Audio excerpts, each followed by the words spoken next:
오늘 은혜 받으실 하나님 말씀은 시편 139편 13절에서 마지막 절까지입니다. 시편 139편 13절에서 24절까지 제가 가진 성경으로는 구약 904페이지입니다. 한 절씩 교독하겠습니다. 주께서 내 내장을 지으시며 나의 모태에서 나를 만드셨나이다.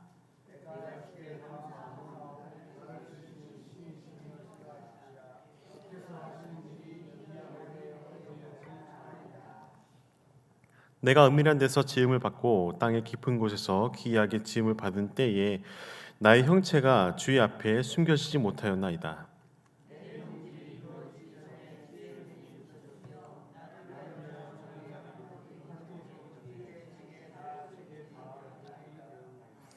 하나님이여, 주의 생각이 내게 어찌 그리 보배로우신지요, 그 수가 어찌 그리 많은지요.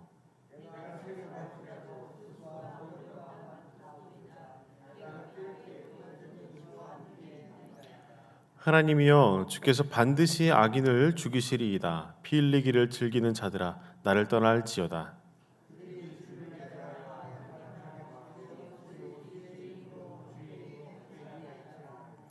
여호와여, 내가 주를 미워하는 자들을 미워하지 아니하오며 주를 치러 일어나는 자들을 미워하지 아니하나이까.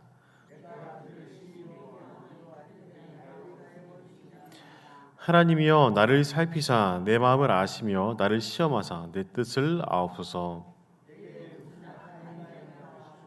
나를 영원한 길로 인도하소서. 아멘. 그 예배의 자리를 사모하는 분들 중에서 아마도 하나님의 능력과 또한 하나님의 말씀의 체험을 간절히 소망하시는 분들이 계실 것입니다. 제 친한 지인은 이렇게 하나님의 은혜를 간절히 사모해서 부흥 집회, 그다음에 청소년 청년 캠프, 이런 캠프들을 엄청 열심히 다니는 친구가 있습니다. 그곳에서 하나님을 만나고 영적인 체험을 하고자 하는 간절함이 있기 때문에 그 친구는 그렇게 시간을 들이고 마음을 들여서 부흥회와 캠프를 참여하고 있습니다. 저도 대학생 때 찬양 집회 하나님께 찬양 드리고 은혜 받기 위해서 수원에서 서울까지 왕복 3-4시간을 걸려서 매주마다 찬양 집회를 다녔던 기억이 있습니다. 저는 그렇게 찬양 집회에 참석하는 것이 너무 좋았습니다. 교회에서 느껴보지 못하는 그런 화려한 찬양 연주자들의 그런 찬양 연주와 그다음에 전문적인 찬양 인도자들, 그다음에 말씀을 전하시는 목사님들의 설교를 들으면서 날마다 은혜를 체험하기도 했고, 우리 교회에서 받지 못하는 은혜를 거기서 받는다라고 생각했던 그런 때가 있었습니다. 그런데 어느 순간부터 그러한 집회를 가지 않게 되었습니다. 그 시기에 교회에서도 열심히 찬양하고 봉사하는 일을 했었지만 아마도 하나님께서 저에게 그 당시에 주셨던 말씀은 내 은혜가 내게 족하다라는 깨달음을 주셨기 때문에 더 이상 외부 찬양 집회에 가거나 그 다음에 다른 부분에서 영적인 체험을 하는 그런 내용들에 대해서는 소홀히 여기고 말씀에 집중하게 되는 시기가 되었었습니다. 하나님께서는 우리를 창조하신 분이십니다. 우리의 모든 필요를 다 아시는 분이십니다. 하나님께서는 우리를 만나길 원하십니다. 우리가 어떠한 특정한 집회에 가서 큰 은혜를 받고자 하는 그런 간절함도 있겠지만 어느 순간부터 하나님을 만나고자 하는 것은 하나님의 말씀으로부터 기인된다. 또한 우리의 삶 가운데 하나님과 함께하는 동행하면서 나타나신다라는 것을 깨닫고 난 뒤에는 더 이상 그런 성령 집회라든지 찬양 집회에 대한 그런 필요도가 개인적으로는 많이 떨어지게 되었던 것 같습니다. 하나님께서는 자신을 간절히 찾는 자를 만나주시는 분이십니다. 그렇기 때문에 우리 각자의 어려운 상황, 그 다음에 각자의 간절한 시기, 우리의 모든 상황 가운데 함께 하시는 주님을 우리의 마음이 빈곤할 때, 또한 우리가 갈급할 때 하나님께서는 우리를 더욱더 바라보게 하시는 분이라고 생각이 됩니다. 설교의 처음 부분에 이렇게 찬양 집회라든지 부흥회라든지 개인적인 깨달음을 말씀드린 이유는 오늘 본문이 다윗의 고백으로서 깊은 곳에서 하나님을 만나는 그런 내용이 담겨 있기 때문입니다. 본문에 들어가기에 앞서서 먼저 4가지의 길을 제가 말로 설명을 드릴 텐데요. 머릿속에 잘 이미지를 떠올리시기 바랍니다. 첫 번째는 4가지 길 중에서 평탄한 길이 있습니다. 이 평탄한 길은 아무도 나를 방해할 사람이 없습니다. 신실한 하나님과 동행하는 가운데 기쁨으로 그 평탄한 길을 편하게 걸어가는 장면을 상상해 보시기 바랍니다. 두 번째는 오르막길입니다. 산을 오르는 과정이 험난합니다. 누군가 나를 방해하기보다는 이 오르막길을 오르는 과정 자체가 너무 벅차고 힘이 들어서 계속 포기하고 싶은 마음이 들기도 합니다. 세 번째는 가시밭길입니다. 내가 원하는 의도대로 가기보다는 이 길을 가기에 나를 잡아매는 여러 가지 환경 요소들이 있습니다. 그리고 이 길을 가는 동안에 너무나 힘들어가지고 고난과 눈물이 가득합니다. 마지막으로는 좁은 길입니다. 넓은 길을 포기하고 좁은 길을 선택해서 정말 내가 그 길을 걸어가기에 앞서서 나를 자르고 내가 많은 것들을 포기해서 그 좁은 길을 외로운 길을 걸어가는 그 모든 시간들을 생각해 보셨으면 좋겠습니다. 아마도 오늘 본문을 쓴 다윗은 좁은 길에서 이러한 시편의 고백을 하지 않았을까라는 묵상의 고백으로 오늘 설교를 준비했습니다. 본문 13절 14절 말씀을 다 같이 한번 읽어보도록 하겠습니다. 시작. 주께서 내 내장을 지으시며 나의 모태에서 나를 만드셨나이다. 내가 주께 감사함은 나를 지으심이 심히 기묘하심이라. 주께서 하시는 일이 기이함을 내 영혼이 잘 아나이다. 아멘. 오늘 다윗의 고백은 다른 시편들과는 조금 다르게 개인적인 부분이 많이 담겨 있습니다. 회중적인 찬양과 예배의 장면이 아니라 개인의 예배의 장면들이 깊이 있게 기록되어 있는데요. 내장을 지으셨다라는 의미는 히브리인들의 사고로서 감정과 양심, 그의 마음의 중심의 언어로서 이해되는 단어입니다. 내가 나를 아는 것보다 하나님께서 나를 지으시고 나의 모태에서부터 나를 창조하셨다라는 고백이 담겨 있습니다. 다윗은 생명의 탄생이 단순히 생물의 번식이 아니라 하나님의 기묘한 섭리 가운데 있음을 고백하는 장면이기도 합니다. 다윗의 삶을 조명해 보자면은 그의 삶 가운데 평탄한 적이 얼마나 있었을까라고 생각이 듭니다. 유년 시절부터 시작했던 그 목동 생활은 청소년기까지 진행되었고, 그 목동의 일은 마을에서 가장 천한 사람이 하는 일로서 마을 공동체의 양들을 담당했었습니다. 그리고 목동의 일을 감당하는 것은 천한 일이지만 위험이 따르는 일이기도 했습니다. 자신이 맡고 있는 양을 지키기 위해서 맹수가 나타나면은 맹수와 피 흘리기까지 싸워서 이겨야 되는 그런 상황이기도 했습니다. 다윗은 용맹한 자였습니다. 하나님께서는 그 마음의 중심을 아시고 사무엘을 불러서 그에게 기름을 부으셨습니다. 그리고 다윗은 전쟁터에 도시락을 배달하러 가는 길에 골리앗이 이스라엘의 하나님을 모욕하는 것을 참지 못하여 전쟁에 나가게 되었고 결국에 싸워 이기게 되었습니다. 사울 궁에서 공직 생활을 시작했고 다윗이 가는 곳곳마다 전쟁에서 승리하니 사울은 다윗을 시기하기 시작했습니다. 하나님으로부터 버림받은 사울은 다윗이 왕이 될까, 자신이 버려지고 다윗이 왕이 될까 걱정하고 노심하다가 결국에는 악신에 들리게 되었고 다윗을 죽이기까지 10년이라는 시간 동안 다윗을 죽이는 시간을 보내게 되었습니다. 다윗이 왕이 되기까지의 과정은 피난과 처절한 도피 생활이 이어졌습니다. 하나님으로부터 기름 부음 받은 뒤에 평탄한 길이 그에게 찾아오지 않았습니다. 오히려 그의 길은 좁은 길이었고 가시밭길이었고 오르막길이었습니다. 이 시편에 보면은 다윗의 탄원시가 많이 나옵니다.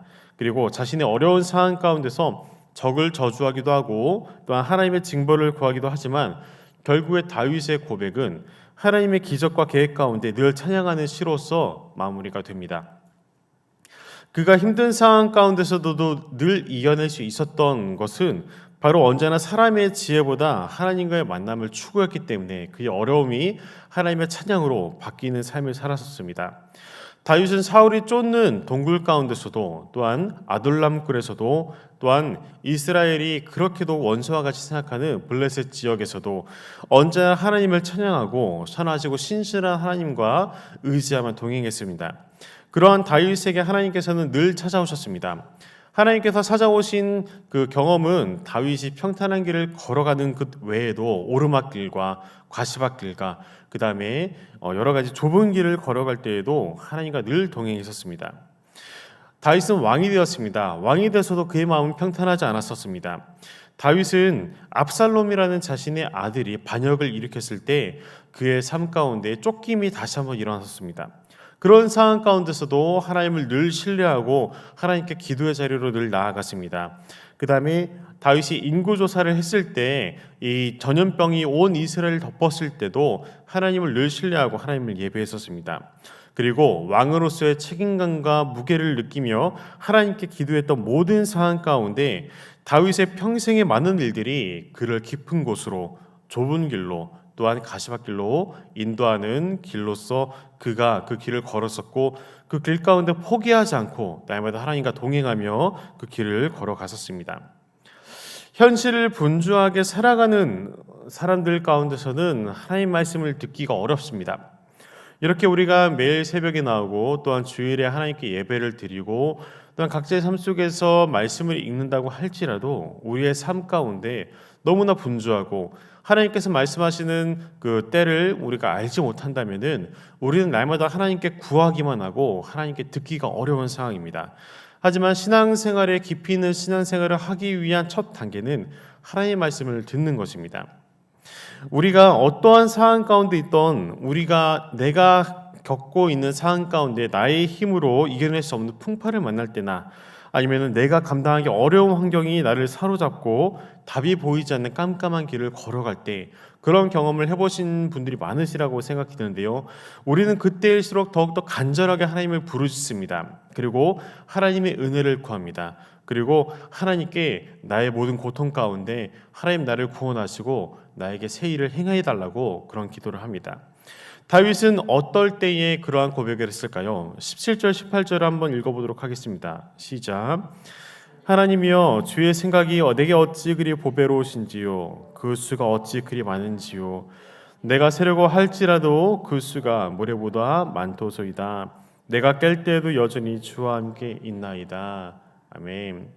다윗의 이 고백이 평탄한 길 가운데 진행되는 고백이 아닙니다.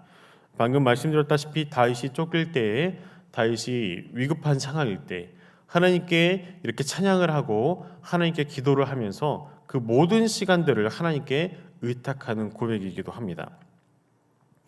우리의 생각이 정말 최악으로 우리의 상황 가운데 최악으로 간다고 할지라도 또한 우리가 답이 보이지 않는 생활 가운데서도 절망과 어두움 생활 가운데서도 우리가 하나님을 의지하고 무릎을 꿇고 그럼 간절히 기도하면 다윗과 같이 문제를 바로 해결해 주실까요? 하나님께서 즉각적으로 문제를 해결하기보다는 하나님께서는 어려운 상황 가운데서 우리의 마음이 하나님께로 쏟아지고 우리의 초점이 하나님께로 맞춰질 때 그때부터 하나님께서는 자신의 일을 행하신다고 이 성경을 통해서 우리는 알 수 있습니다. 하나님께서는 말씀을 통해서 우리에게 기도할 때 위로를 주시고 이겨낼 힘을 주셔서 문제가 해결되는 과정 가운데 함께 일하는 역사를 우리는 경험하게 됩니다. 예를 들어서 우리가 처한 환경이 마치 오르막길을 걸어가는 험난한 길을 올라가는 것과 같은 그런 상황이라면은 우리가 하나님께 기도합니다. 그러면은 우리의 오르막길이 평지가 되지 않습니다. 하나님께서는 그 오르막길을 올라갈 수 있는 힘을 주시고 그 오르막길 가운데 동행하셔서 끝까지 그 길을 완수할 수 있도록 하나님께서 인도해 주십니다. 하나님께서는 또한 우리가 풍파 가운데 있을 때에도 이 풍파를 단번에 없애시기보다는 이 풍파를 이겨내고 버텨낼 힘을 주시고 그 가운데 빛으로 함께 하십니다. 또한 저의 상황 가운데서는 한 번은 그 어두운 터널 가운데 끝이 보이지 않는 그 길 가운데 놓여 있다라고 생각했던 적이 있었는데 하나님께 간절히 기도했었는데 하나님께서는 왜 나를 이 터널 가운데 두시나요? 라는 고백에 하나님께서 그 가장 은밀한 가운데서도 그 길 가운데 빛을 비춰주시고 그 길을 끝까지 걸어갈 수 있도록 믿음의 동역자의 역할을 감당해 주셨다라는 것을 나중에 깨닫게 되었었습니다. 하나님께서는 우리의 모든 것을 아십니다. 우리를 지으셨기 때문에 다윗과 같이 고백하면은 우리의 형질을 아시는 분이십니다. 그다음에 우리를 창조하신 분이시고 우리의 길을 인도하시는 분이십니다. 하나님의 생각은 우리의 생각보다 높습니다. 방금 읽었던 것처럼 주의 생각이 내게 어찌 그리 보배롭냐라는 고백이 우리의 삶 가운데 날마다 일어나야 됩니다. 23절부터 24절까지의 고백을 보면은 다윗의 고백이 어떻게 하나님을 찬양하고 있는지 더욱더 알 수 있는 고백이 나옵니다. 23절 24절 읽겠습니다. 시작. 하나님이여 나를 살피사 내 마음을 아시며 나를 시험하사 내 뜻을 아옵소서. 내게 무슨 악한 행위가 있나 보시고 나를 영원한 길로 인도하소서. 아멘. 하나님께서는 우리의 마음을 아시는 분이십니다. 그리고 시편에서는 여기에서 이제 내 마음을 아신다라고 이제 기록되어 있는데 옛날 개역 한글에는 감찰하신다라고 많이 표현이 되어 있더라고요. 이렇게 시편에는 감찰이라는 단어가 많이 나오는데 이 히브리어로 깊이 탐구하다, 조사하다, 그다음에 정밀히 살핀다라는 의미를 지닙니다. 다윗이 하나님께로부터 마음이 합한 자라고 평가받는 가장 큰 근거는 하나님께서 다윗의 마음을 감찰하시는 것을 다윗은 알았기 때문입니다. 다윗은 정말 그 감찰함을 얼마나 알았으면은 이 모태에서부터 나를 지으셨고 그다음 내 내장을 만드셨고 나를 감찰하신다라는 표현을 사용했을까요? 정말 하나님께서 나와 동행하신다라는 것을 깊이 있는 믿음의 확신이 있었기 때문에 다윗은 이러한 고백을 통해서 하나님과 깊이 있는 곳에서 교제를 했었습니다. 다윗은 자신을 창조하신 창조주 하나님께 자신의 죄가 있는지 감찰해달라고 요청하면서 영원한 길로 인도해달라고 청원하는 고백입니다. 다윗의 인생의 좁은 길, 그 다음에 오르막길, 가시밭길 가운데 늘 하나님과 동행했습니다. 우리는 성경을 읽을 때 다윗은 이러한 문제를 쉽게 이겨내지 라고 생각하고 다윗은 평탄한 길을 걸었을 거야. 그 이유는 다윗은 하나님을 예배했기 때문이야 라고 생각할 수 있겠지만 다윗의 일대기를 보면은 결코 평탄하지 않았습니다. 그의 길은 늘 오르막길이었고 늘 가시밭길이었고 늘 좁은 길이었었습니다. 그리고 그런 과정 가운데 다윗은 마음의 중심 가운데 하나님을 예배했던 예배자였습니다. 단순히 하나님만 예배했던 예배자가 아니라 그 모든 어려운 길 가운데 하나님과 동행했던 예배자였습니다. 이것이 바로 하나님께서 다윗을 사용하신 비결입니다. 다윗이 언제 하나님께 마음에 합한 자라고 인정받았을까요? 저는 다윗이 유년 시절부터 청소년기까지 양을 치면서 내게 맡겨진 양들을 목숨을 바치면서까지 그 짐승과 싸우는 그 과정 가운데 하나님께서 다윗을 선택했을 것이다 라고 저는 생각합니다. 성경에 많은 인물들의 각각의 품성이 있습니다. 그 다음에 각각의 인물들이 하나님을 경외하는 마음들이 있습니다. 저는 다양한 인물들을 좋아하는데 오늘 말씀을 묵상하면서 다윗을 보면서 하나님과 동행하면서 자신에게 처한 위기 가운데 이것을 포기하지 않고 돌파하고 전쟁에서 피 흘려 끝까지 승리하고 하나님의 궤가 놓인 장막 앞에서 기쁨으로 찬양하고 그 영광의 임재를 경험했던 그 다윗을 본받고 싶습니다. 혹시 여러분들 중에서 오늘 본문의 고백처럼 다윗과 같이 쓰임받고 싶은 분들이 계십니까? 다윗과 같이 하나님의 마음에 합한 자가 되고 싶은 분들이 계십니까? 아마 우리는 모두 다 다윗과 같은 예배자가 되고 싶을 것입니다. 그 다음에 다윗과 같이 하나님의 마음에 합한 자가 되고 싶을 것입니다. 하나님의 우리에게 주신 본래적인 소명을 따라 살아가지만 그 길 가운데 다윗과 같이 하나님과 동행하고 싶은 그런 소원함이 분명히 있으실 것입니다. 오르막길을 오를 때에 자신의 짐을 예수 그리스도의 십자가가 아닌 다른 사람에게 짐을 지어준다면은 혹은 오르막길을 걸어다가 우리가 편한 길로 우회하게 된다면은 그 길 가운데 예비된 하나님의 은혜를 우리는 체험할 수가 없습니다. 가시밭길을 갈 때에도 이 길을 끝까지 인내하고 연단하며 그 길을 걸어가면서 그 길을 동행하시는 하나님의 은혜를 우리는 바라보아야 하는데 가시밭길이 어렵다고 우리는 그 길을 걸어가지 않습니다. 주저하거나 우리는 피하게 됩니다. 그 다음에 좁은 길을 걸을 때에도 우리가 지금 있는 상황이 넓은 문 가운데 넓은 도시 안에 있다면은 우리가 좁은 길을 걸어가기 위해서는 나를 잘라내서 좁은 문으로 들어가야 되는데 나의 잘려짐 또한 내가 헌신하고 싶지 않다 하여도 내가 그 길을 걸어갈 수 없습니다. 잘라지지 않으면 그 길을 걸어갈 수가 없습니다. 하나님의 은혜는 다윗과 함께 하셨던 그 하나님은 좁은 길 가운데 오르막길 가운데 가시밭길 가운데 있는데 우리에게 그 길을 넉넉하게 이길 힘을 주시는데 우리는 그 길이 고통과 험난한 길이라고 아픔의 길이라고 걸어가지 않는 그런 부분이 있다면은 다윗과 같이 하나님 주의 마음에 합한 자가 내가 되길 원합니다.